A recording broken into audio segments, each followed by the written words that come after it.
Несмотря на почти полное отсутствие с российской стороны официальной информации о местонахождении украинских пленных моряков, сейчас уже точно известно, где именно они оказались в Москве. Зачем Россия решила переправить их в российскую столицу? Можно ли обеспечить там их юридическую защиту? И как волонтеры собираются помогать морякам после перевода? Все это мы обсудим в ближайшие 25 минут. В студии для вас работает Александр Голубов. Добрый день. Прямой эфир. Мы продолжаем эфир радио Крым Реалии. Слушать нас вы можете на средних волнах на частоте 549 кГц в 8:35 и 13:10 по крымскому времени. Или же в 7:35 и 12:10 по Киеву, а также на 105,9 FM круглосуточно.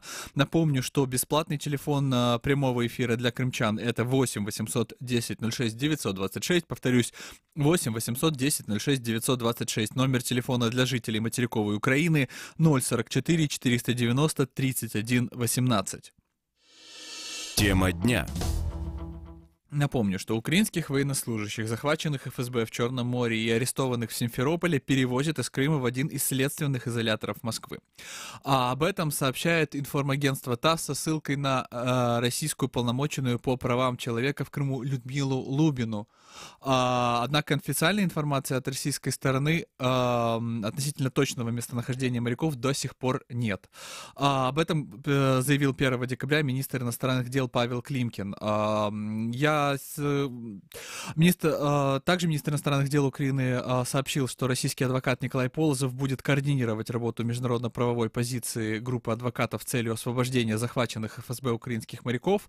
Ранее Полозов сообщил, что 3 раненых украинских военных находятся в Москве, в лазарете СИЗО «Матросская тишина». А также по информации Людмилы Денисовой, в СИЗО Лефортово в Москве находится 21 украинский военный, захваченных Россией 25 ноября украинских военных кораблей в районе Керченского пролива. Вот что заявила Денисова 30 ноября на своей странице в Фейсбуке, я процитирую. Начальник СИЗО-2 Лефортово в телефонном разговоре с представителем консульской службы МИД Украины подтвердил информацию о том, что 21 украинский военнопленный в настоящее время находится в Лефортово, еще 3 в больнице. Но в каком именно больнице не сообщил, отметила Денисова. С Николаем Полозовым, о котором я уже упоминал в эфире, мы поговорим чуть позже. Я же хочу напомнить нашим слушателям слова представителя президента Украины Бориса Бабина, который рассказал ранее в нашем эфире, почему украинских военных моряков пытаются увести подальше от Крыма.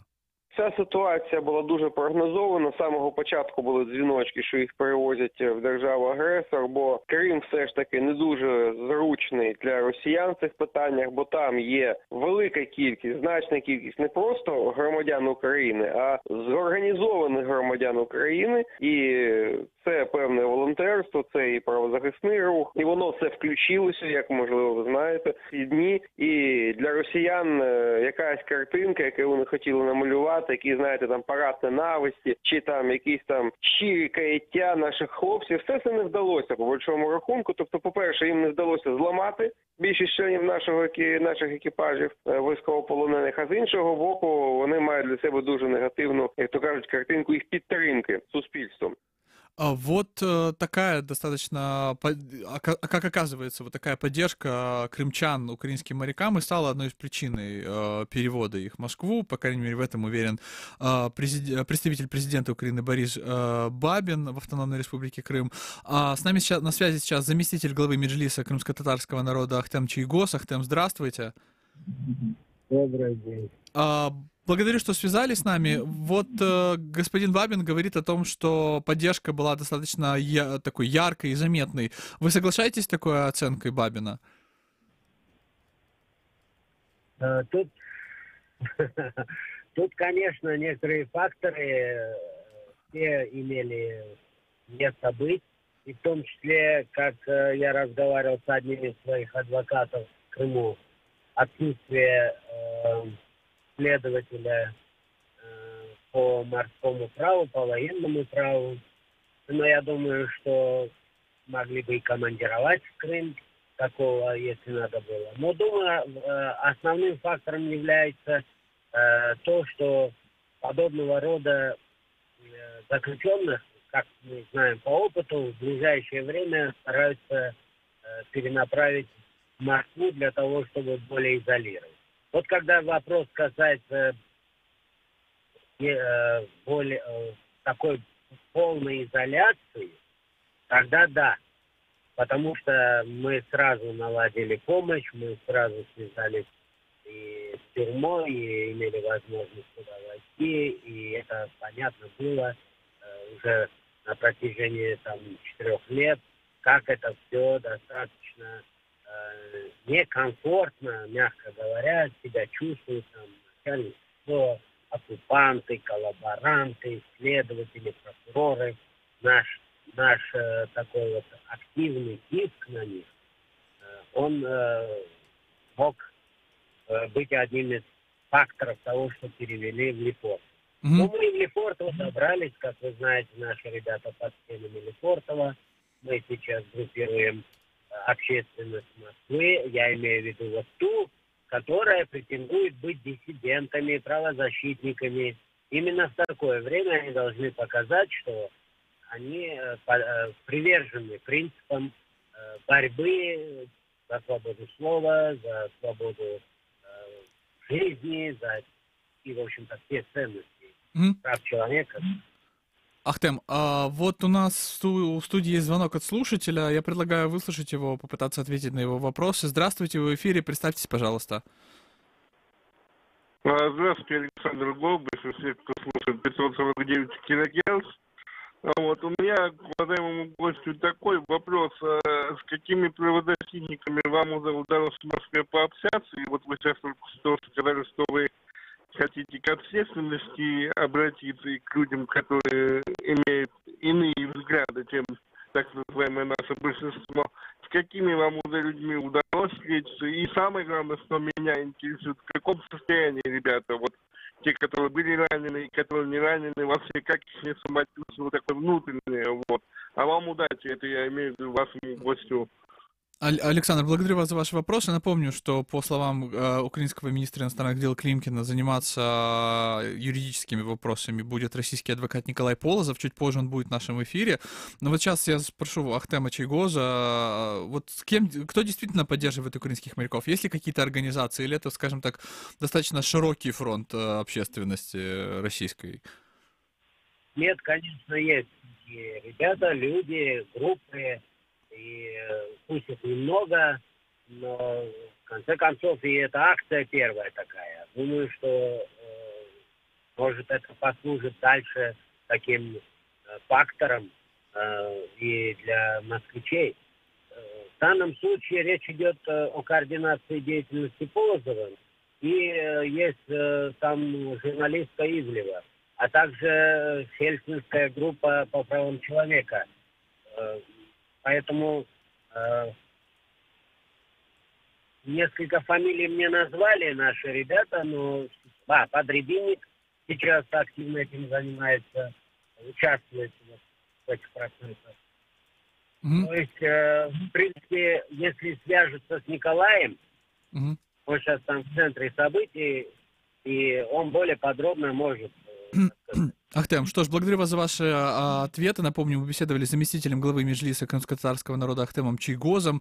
Давайте коротко вспомним о том, как украинские активисты в Крыму помогали военным морякам. Вот активист Реза Асанов рассказал о помощи крымчан украинским военным. Давайте послушаем.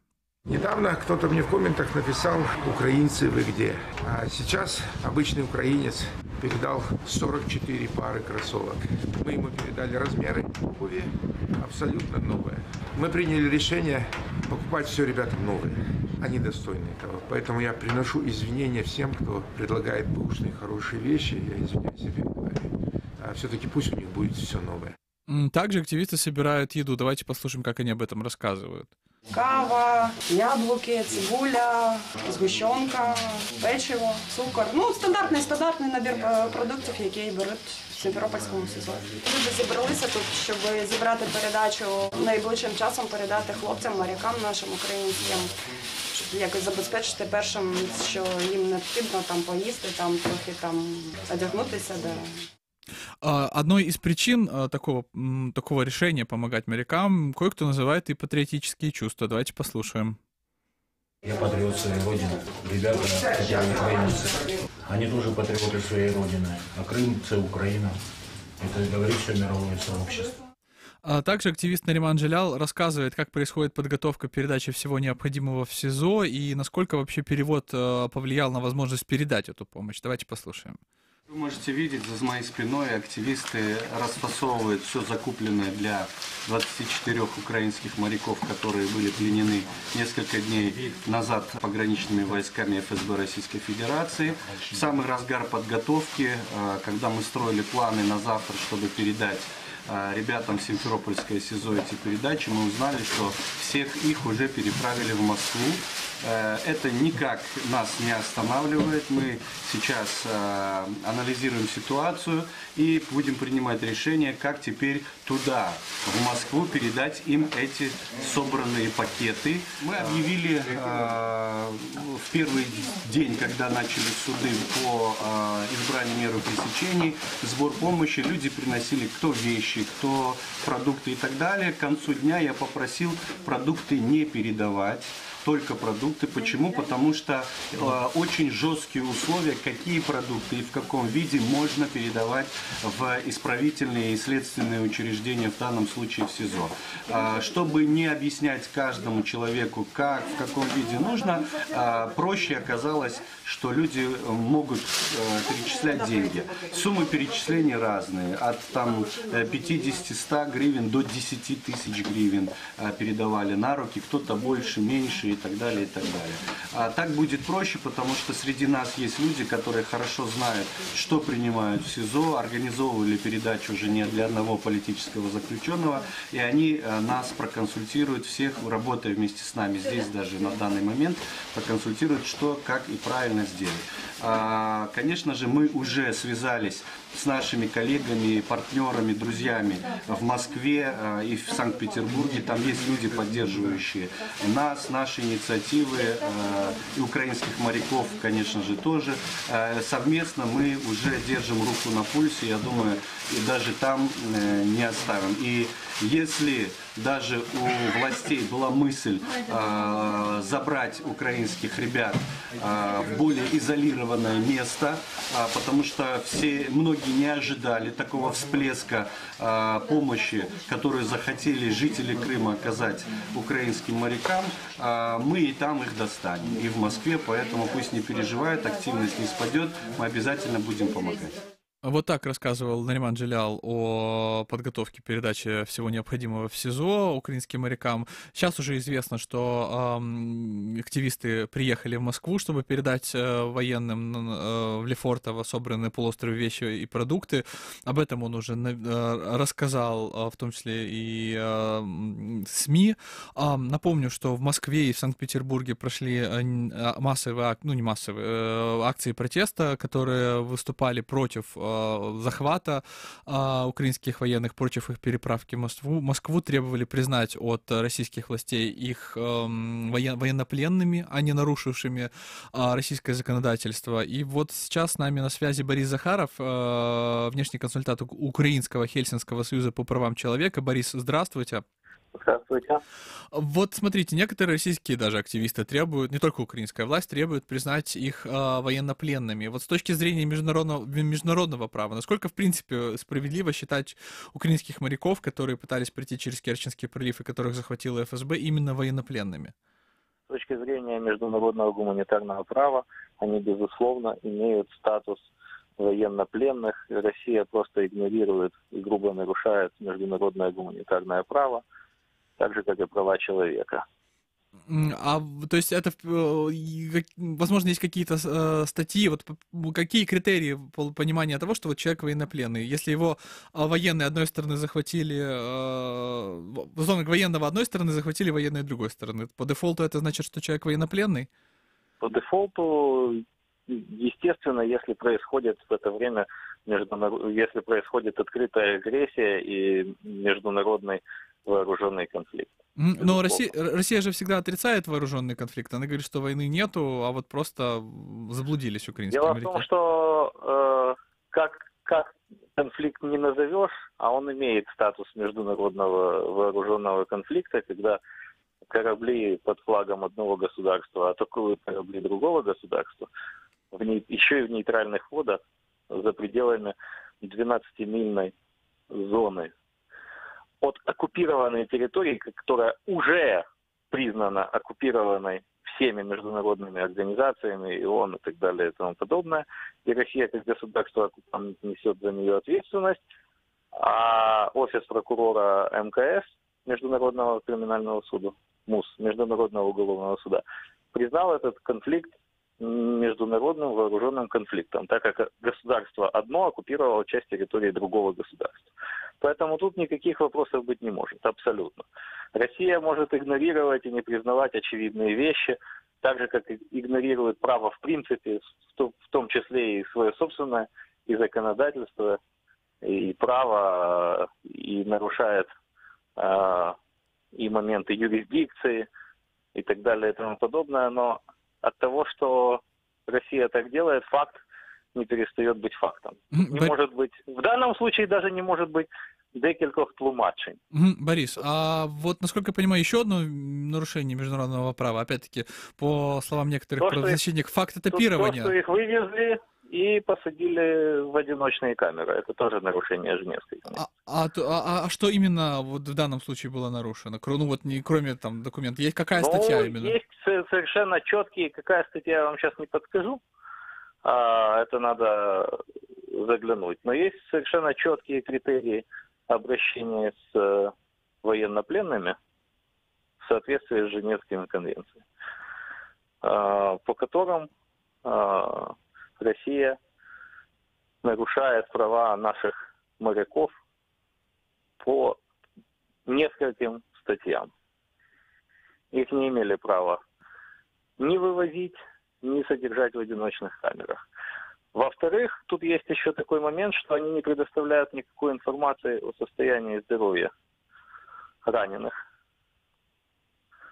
И в связи с этим офис уполномоченного по делам ЕСПЧ, Европейского суда по правам человека, уже обратился в Европейский суд по 39-му правилу.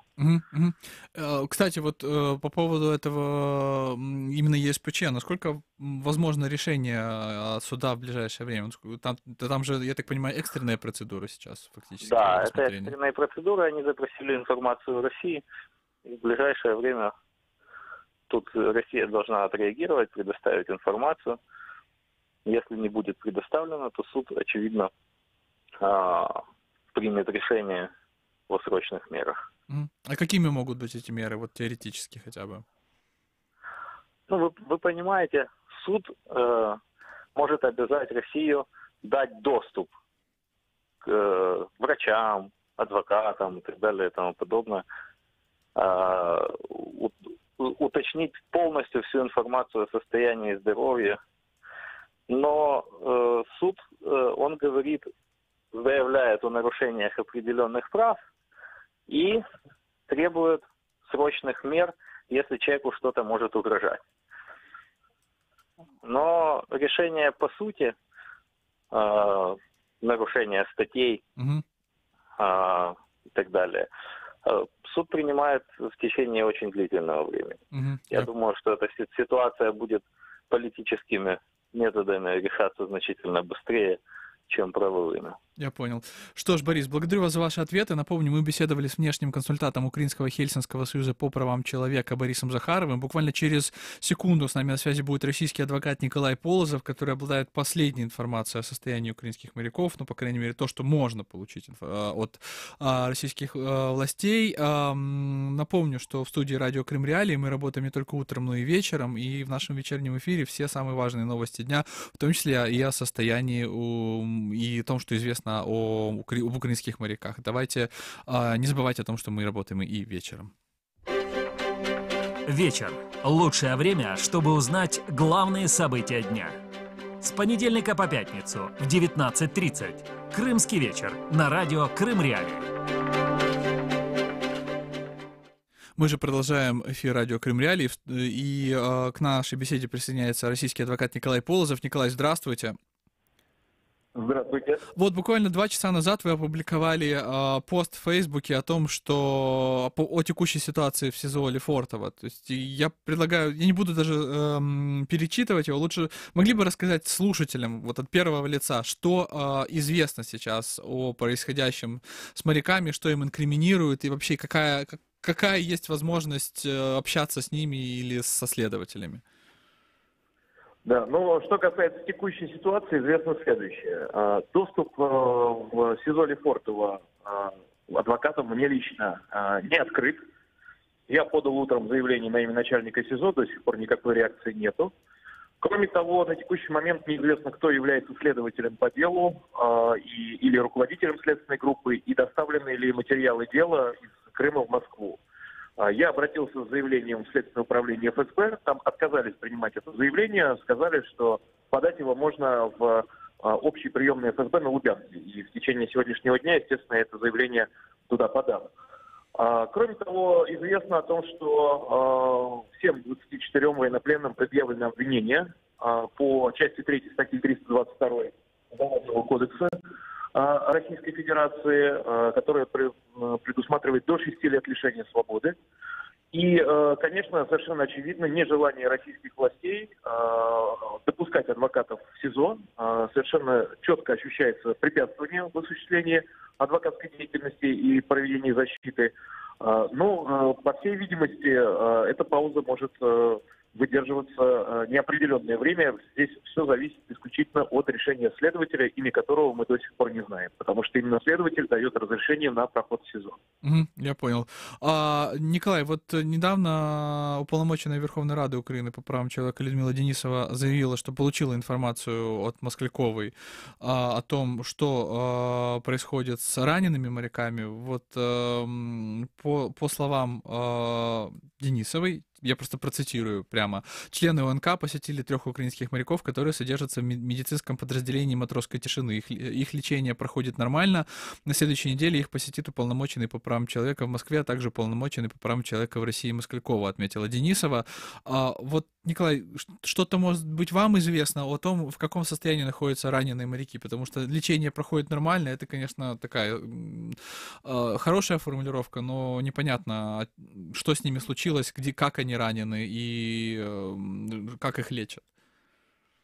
Доступа к 3 раненым военнопленным у, скажем так, независимых источников нет ни у кого. То есть мы обладаем информацией только ту, которую нам дают должностные лица Российской Федерации, в том числе уполномоченная по правам человека Москалькова. Якобы их посетили члены общественной наблюдательной комиссии, которые обладают правом доступа непосредственно в камеры, и в том числе посещения в СИЗО в выходные дни. Но опять-таки многие из них аффилированы с российскими властями, и эта информация, конечно же, нуждается в независимом подтверждении. Пока не будет осуществлен допуск адвокатов к подзащитным, мы можем ориентироваться только на те заявления, которые делают российские должностные лица. Ну, понятное дело, что полностью доверять этой информации нельзя. Николай, вот наш слушатель ранее в эфире, он, в принципе, обращал этот вопрос ко всем спикерам, я спрошу и вас.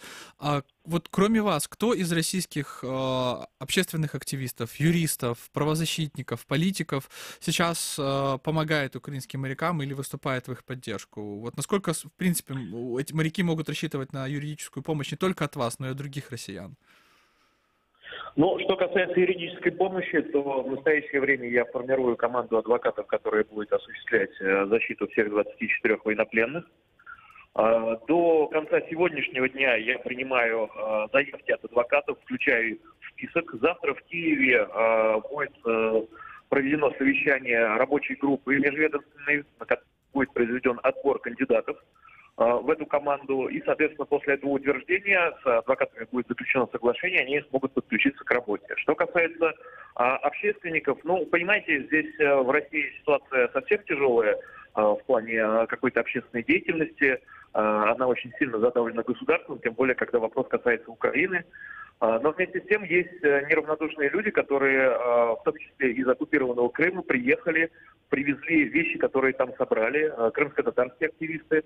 Уже эти вещи передают в настоящее время, значит, морякам военнопленным. Есть ряд российских общественников, тоже Александр Подробинник, которые подключились к этой работе, Московская сельская группа, но понятно, что все эти люди находятся в таких очень скованных условиях, потому что совершенно очевидно, что подобную активность российские власти не одобряют. Николай, а есть шанс, что вот эти вещи, о которых и та помощь, которую привезли активисты, она попадет к военнопленным по той простой причине, что даже адвокат не может попасть увидеть ребят, а вряд ли передачу сейчас им захотят передавать. Нет, дело в том, что как раз с передачами все проще. Если передачу невозможно передать непосредственно в СИЗО, то существует такая опция, как отправление посылки из почтового отделения, которое обслуживает это СИЗО. И в более чем там 99% случаев все доходит без каких-либо проблем. Поэтому на этот счет беспокоиться нельзя. А что касается недопуска адвокатов, то тут простая ситуация. На военнопленных оказывается, безусловно, психологическое давление. Их пытаются дезориентировать, они полностью отрезаны от внешнего мира, они не знают, что происходит снаружи. И, конечно же, ФСБ будет делать все для того, чтобы такая ситуация длилась как можно дальше. Прежде всего, для того, чтобы дезориентировать их, дезорганизовать и попытаться получить какие-то признательные показания в том, чего они, в принципе, не совершали. А вот, кстати, когда мы говорим про адвокатов, насколько я понимаю, в Киеве будет проходить это межведомственное совещание, на котором они будут утверждаться. Значит ли, что это Украина будет оплачивать услуги всех этих адвокатов, и это не ляжет, условно говоря, на ваши и на плечи ваших коллег, скажем так, волонтерской работой, назовем это так? Я скажу так, что обстоятельства, связанные с финансами, являются адвокатской тайной, и я, в принципе, не могу о них распространяться. Я понял. В любом случае, то есть с украинскими властями вы эту работу координируете, назовем это так? Я могу сказать так, что, наверное, впервые за 5 лет с начала оккупации Крыма и военной агрессии на востоке Украины со стороны Российской Федерации украинское государство работает, наверное, на 100% по освобождению своих людей. То есть это действительно скоординированная работа различных ведомств. Я вижу желание у государственных служащих Украины участвовать в этом вопросе. Я вижу полную 100% поддержку в вопросе защиты украинских военнопленных. И я, безусловно, рад, что, в принципе, эта работа ведется, фактически в круглосуточном режиме. То есть я правильно понимаю, что завтра мы, в принципе, можем уже узнать фамилии вашей команды, или список будет оглашен чуть позже?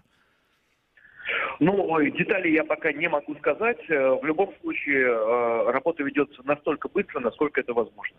Что ж, Николай, благодарю вас за ваши комментарии. Напомню, мы беседовали с российским адвокатом Николаем Полозовым, говорили о том, что сейчас известно о состоянии пленных украинских моряков, которых переправили, как мы знаем, уже в Москву. В принципе, поддержка морякам оказывается со всех сторон. И вот, в частности, курсанты Института ВМС записали видеообращение к пленным украинским морякам. Давайте послушаем, что они пожелали. Дорогі наші військові побратими, ми, курсанти та військовослужбовці Інституту військово-морських сил, всім серцем підтримуємо вас. і ні на мить не забуваємо про ваш героїчний вчинок, як і вся наша країна. Ви з честю та гідністю служите батьківщині і виконуєте всі завдання по її захисту від агресії будь-якого противника. Пишаємося вашою мужністю та витримкою у самих найскладніших ситуаціях. Ми впевнені в вашій силі та відданості українському народу та його Збройним силам. Зробимо все від нас залежне, щоб якнайшвидше звільнити вас з полону агресора. Воля народу, незалежність країни, вірність батьківщині – головні істини для кожного українського воїна.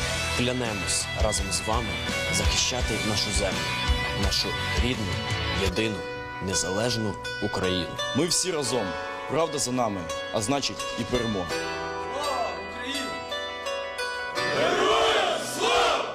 Напомню, это было обращение курсантов Института военно-морских сил в Одессе, которое они записали пленным украинским морякам, которых сейчас переправили в Москву, как мы уже выяснили в нашем эфире. Мы пытались рассказать о том, в каком состоянии находятся, что известно об их юридической защите. В студии с вами работал Александр Голубов. Это было радио Крым Реалии. Услышимся.